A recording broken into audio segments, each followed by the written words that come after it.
Je vous promets que c'est incroyable. Ce que nous allons lire ici, c'est une folie. Je suis très content de vous retrouver aujourd'hui pour parler de Netflix, pour parler de la série Adolescence, qui, se dévoile entre guillemets. Alors, on a déjà vu la saison, la mini-série, avec 4 épisodes d'environ 1 heure, mais en gros, Netflix, aujourd'hui, a dévoilé une sorte de threads qui, en fait, explique tout le processus de création. Pour rappel, pour ceux qui ne le sauraient pas, tous les épisodes d'adolescence sont des plans séquences. Alors on pourrait se dire, 1 heure, bon, c'est bon, hein, c'est un plan séquence, mais à un moment donné, quelqu'un passe devant la caméra. Même moi, je le pensais, que c'était un faux plan séquence. Et ça a été prouvé, Netflix nous dit que non, avec tous les détails. Et on a lu ça, c'est une folie. Regardons ça ensemble, lisons ça ensemble, si vous le voulez bien. Donc c'est un thread sur Twitter que vous aurez directement dans la description, avec une sorte de question-réponse. Donc ça nous parle d'adolescence, cette série qui retrace, on va dire, je crois que ça dure bien plus d'1 an, entre le moment où un jeune garçon est arrêté pour le meurtre d'une fille et son jugement, entre guillemets, sans trop vous spoiler. Et oui, enfin, j'allais lire la réponse avant de lire la question, ce qui n'a aucun sens. Tout a vraiment été filmé en une seule prise. Et oui. D'ailleurs, si vous ne voyez pas de raccord ni de montage, c'est qu'il n'y en a pas. Chaque épisode a été filmé en temps réel en un seul plan séquence. Je ne sais pas si on se rend compte de la folie. Notamment sur l'épisode 3. Parce que la prestation de l'enfant, la prestation de l'acteur qui interprète Jamie en plan séquence, c'est quand même fort. Alors évidemment, il faut revenir aussi sur la prestation de la psychologue. Évidemment, c'est tout aussi bien. Mais lui, il a quoi? Il a 12 ans, 13 ans. Faut le faire, hein. C'est très dur et c'est très fort. Alors tu vas me dire, oui, bon, c'est de la com. Sachez qu'après, ils vont dire exactement quelle prise a été choisie pour quel épisode. Enfin, c'est vraiment aller très loin. Et c'est super fort de leur part, pour le coup. Parce que, en fait, dans l'épisode 3, sans trop vous spoiler, c'est ce qu'on pourrait appeler un chant contre chant, mais il n'y a pas de chant contre chant. En fait, c'est un dialogue qui est filmé en plan séquence où on tourne autour de la pièce. Et même dans l'épisode 2, quand on voyage de pièce en pièce, on va dehors. En fait, il peut y avoir une surexposition, il pourrait y avoir un mauvais éclairage par rapport à ça, il faut que les acteurs arrivent au bon moment. C'est une chorégraphie exceptionnelle. On pourrait se dire, oui, à un moment, il y a une coupure, ok, on prend une pause. Tout a été filmé en une fois. C'est quand même fou. Quand même. Donc, chaque épisode est filmé plus d'une fois. En gros, ça, c'est une très bonne question, parce que c'est le cas. En gros, c'est pas parce que c'est un plan séquence que tout est fait une seule fois. C'est fait en une fois, mais pas une seule fois. Je m'explique. En gros, quand t'as un plan séquence, t'as pas de coupure. Mais ça n'empêche que, et c'est là où c'est peut-être le plus rageant, si tu as un plan séquence d'1 heure, mais qu'au bout de la 50e minute, tu zozotes ou tu te trompes de mots, tu dois tout refaire. Pas uniquement les 5 dernières minutes, les 50 minutes que tu viens de faire, tu dois toutes les refaire. Si à un moment donné, même tu te trompes encore une fois de deux mots, tu te trompes de personne à qui parler, tu marches dans le mauvais sens, et surtout, parce qu'on parle des acteurs, mais il y a aussi la réalisation derrière. Si le, le caméraman ou même le réal ne se souvient pas que là il faut tourner, que là il faut aller à gauche, que là il faut connaître tout par cœur. Alors je pense qu'il doit avoir une oreillette pour lui dire bon là tu vas ici, là tu suis ici, mais c'est surtout et je pense encore une fois à l'épisode 2, même à l'épisode 1 qui nous permet de suivre différents personnages, etc. Et même tu vois ce plan dans la voiture où tu vas suivre les différents personnages en faisant une sorte de travelling un peu de droite à gauche, enfin latéral un peu arrondi. Oui, c'est très fort. C'est très très fort. Et aussi, dans l'épisode 3, à un moment donné, on est une caméra à portée. Et on finit par voler pour aller jusqu'à l'endroit où il y a eu le meurtre. C'est exceptionnel. Et tout ça a été fait en une seule fois. En une fois. C'est une dinguerie. Et donc, chaque épisode est filmé plus d'une fois. Et il était initialement prévu de filmer chaque épisode en entier 10 fois. Une fois le matin et une fois l'après-midi sur 5 jours.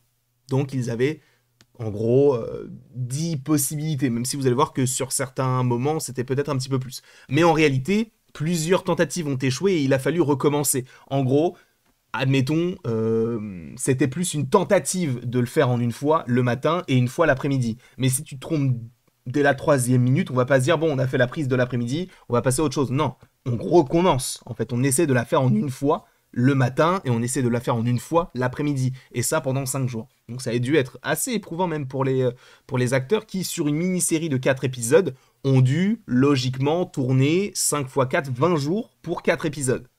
En vrai, c'est quand même assez conséquent. On va pas se mentir. Et du coup, il y a donc, si bien que certains épisodes ont nécessité bien plus de 10 prises. Donc, ce qui est plus rageant, c'est vraiment de se tromper vers la fin. Parce que tu dois tout recommencer. Tout. Ensuite, quelles prises ont été choisies pour les épisodes finaux? Et ils répondent donc pour l'épisode 1, c'est la 2e prise qui a été gardée, faite le 1er jour de tournage. La 2e prise. Ça veut dire qu'après, ils en ont fait supposément peut-être plus de 10 sur 5 jours, mais ils n'ont gardé que la 2e. Qui a été faite en une fois. Il n'y a pas eu de raccord ou quoi que ce soit, il n'y a pas eu de coupure. Tout a été fait d'un coup dès la 2e prise. Ils ont gardé la 2e. Pour l'épisode 2, ils ont gardé la 13e, faite le 5e jour et dernier jour de tournage. Et c'est ça pour tous les autres épisodes, que ce soit l'épisode 3 ou l'épisode 4, respectivement, avec les prises 11 et 16. En fait, comme ça, nous, on se dit, vas-y, c'est facile, c'est simple, il se passe rien d'autre après. Enfin, non, les gars, c'est archi dur de faire ce qu'ils ont fait. C'est super compliqué, aussi bien d'un point de vue technique que d'un point de vue acting. C'est une prouesse technique monumentale.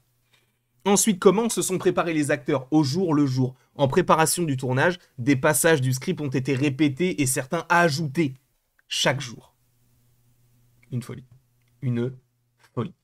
Comment l'équipe est-elle restée hors champ pendant que la caméra se déplaçait? C'est vrai que ça, pour le coup, c'est une question qu'on se pose beaucoup parce que tu vois, quand il y a des plans circulaires, en général, quand t'as un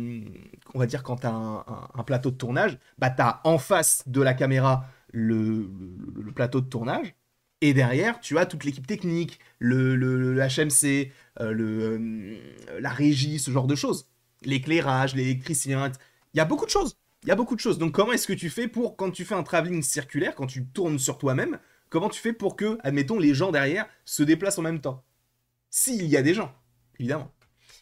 Au cours des répétitions, les acteurs travaillaient également sur la chorégraphie, permettant au directeur de la photographie de planifier les positions de la caméra tout au long de la prise, ainsi que les mouvements de l'équipe. Il a parfois fallu que certaines personnes, enfin certains membres de l'équipe restent dans le champ. Dans ces cas-là, ils étaient habillés en costume pour pouvoir se fondre dans le décor, enfin dans le spectacle, et servir de figurants. Ça veut dire que, admettons, à un moment donné, tu as peut-être un prof qui était en réalité celui qui s'occupait de l'éclairage. Quelqu'un qui s'occupait du maquillage. Ils étaient dans le plan. Quand ils ne pouvaient pas ne pas être là. C'est ça qui est fou, en fait. Parce qu'en plus de ça, on est filmé en plan séquence, mais il doit aussi y avoir un très gros travail sur le son. Parce que tu dois bouger. Alors quand on était dans l'épisode 2 ou dans l'épisode 1, forcément, mais quand on est dans l'épisode 3, comment tu fais pour faire ça? Comment tu fais? C'est hyper compliqué. Même quand dans l'épisode 4, tu te balades avec la famille et qu'après tu vas sur la voiture, faut savoir bien placer la caméra pour pas se tromper, etc. Enlever le cache quand il faut. C'est hyper compliqué. C'est hyper compliqué. Et même dans l'épisode 4, au début, t'as des mecs qui font du vélo, qui du coup insultent un personnage, et tu les revois par la suite à côté du magasin. Mais il faut que ces mecs-là, ils fassent le vélo nécessaire, ou en tout cas qu'ils se déplacent au bon moment, au bon endroit. C'est fort. C'est très très fort. Comment ont-ils filmé le plan du drone à la fin de l'épisode 2? Pour le coup, voilà comment ils l'ont filmé. Ils l'ont filmé parce que pendant tout l'épisode, ils étaient comme ça, vous allez comprendre. Le directeur de la photographie porte la caméra et suit une élève jusqu'au feu tricolore, en plein large, à la sortie des cours. En plan large, pardon, donc un plan assez large, c'est le principe. Avant qu'elle ne traverse la rue, une équipe fixe la caméra à un drone, qui survole ensuite les lieux du crime, donc sur une distance de 500 mètres, et c'est là que le cadreur et l'équipe de machinistes capturent la caméra en douceur et enchaînent avec un plan rapproché de Stephen Graham, facile enfin en théorie. C'est-à-dire qu'en gros, il y a quelqu'un qui filme.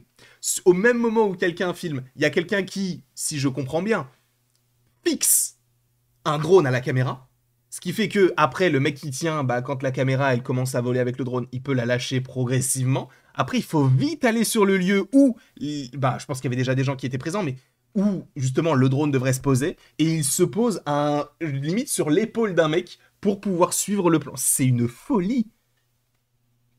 Je vous jure, j'ai jamais vu ça. Alors tu vas me dire, mais si on l'a vu ça dans tel film, je vous promets que je n'ai jamais vu ça. Personnellement, c'est une prouesse, c'est une dinguerie. Ensuite, et du coup ce seront les deux dernières questions, combien de figurants y avait-il dans l'épisode 2, vous savez, quand on est dans l'école, et il y en avait 300, il y avait 320 adolescents et 50 adultes qui jouaient les enseignants, les clients et les parents. Et oui, ils devaient être tous au bon endroit au bon moment. C'est notamment le cas justement juste avant le moment où tu vois comment on appelle ça, le drone qui s'envole. En fait, vous savez, il y a ce père de famille qui est aussi lieutenant. Lieutenant, je sais plus comment il s'appelle, mais bref. Il récupère son fils, il part en voiture. Au moment où il part en voiture, t'as un autre personnage qu'on avait vu sur lequel on s'arrête. Et après, quand elle part, boum, on part nous avec le drone. C'est encore une fois une folie. Et si quelqu'un ratait ses répliques ou faisait une erreur, cela dépend de l'ampleur de l'erreur. Dans certains cas, ils ont continué, mais souvent les prises ont été complètement abandonnées, pardon. Aucune pression. Personnellement, je trouve que c'est fou. Je suis peut-être moi-même fou d'être le seul à le reconnaître, mais je vous jure que je trouve ça exceptionnel, le travail qui est derrière ce projet-là. Parce que nous, on regarde une série de 4 épisodes, ça dure moins d'une heure, c'est facile, on le regarde en 4 heures. Mais le travail derrière, on ne se rend pas compte de la préparation déjà. Parce que au-delà du moment du tournage, il y a toute la préparation de se dire, bon, ok, du coup, vous allez devoir vous déplacer là. Ah bah non, du coup, c'est la caméra, elle va dans ce sens-là, on les verra dans le champ. Donc, ok, vous allez devoir vous habiller. Donc, il faut encore une fois prendre des costumes. C'est une organisation de malade. Je ne sais pas si vous avez vu la série, mais elle est exceptionnelle. Foncez la voir et après regardez la vidéo critique. Et après regardez cette vidéo encore une fois pour vous rendre compte de la dinguerie à laquelle on a assisté. En tout cas, je vous remercie beaucoup d'avoir été présent devant cette vidéo. N'hésitez pas à l'aimer, à la partager, à la commenter et à vous abonner si ce n'est pas déjà le cas. Et après tout ceci, il ne me reste plus qu'à vous dire à la prochaine pour la prochaine. Et encore une fois, merci beaucoup à vous d'avoir été là et on se retrouve d'ici quelques temps pour de nouvelles vidéos et pour de nouvelles aventures. Et encore une fois, passez une très belle journée.